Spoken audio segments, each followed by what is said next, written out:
विधायक जी के बाबूजी के कल 13 ही रहे। हाँ हाला भय रहे गुलाब जामुन पे गुलाब जामुन, बुनिया पे बुनिया, छेना पे छेना। हाँ चाचा हमहू कह रहे हमहू खूब कर तू ना कर रहा तो ना नेता रह का हमके कार्य ना रही रहा। अरे लाइव वीडियो चलत रहा विधायक जी का सबको आमंत्रित है।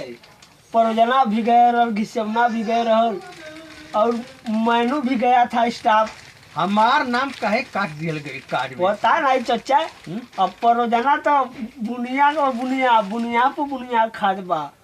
अब गुलाब जामुन खत्म होते तो जाता विधायक जी गोड़े गिर जाता चाचा गुलाब जामुन। विधायक जी वो के चिन्हल नहीं कार्य लगता है कि विधायक जी का चमचा है उ।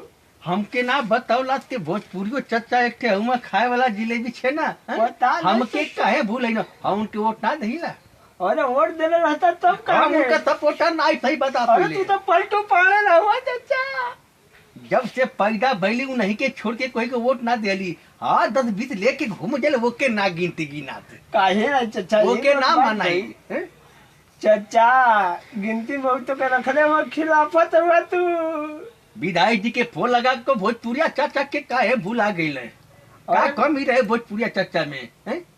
अरे अब की बार बीजेपी के सपोर्ट कर दिली का हमारा नेता खाई दिए।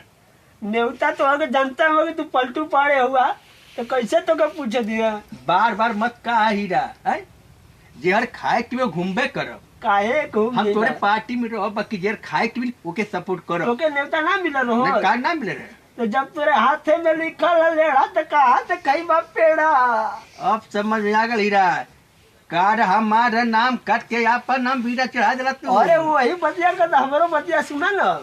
अब वही ये मोटी जब लड़का रहल हमन के दुकान का वो गुलाब जामुन ले लल खाए वाला दूसर खाए कि ना तो कौन ओकर उपाय बतेगा। के खाए ले परोजना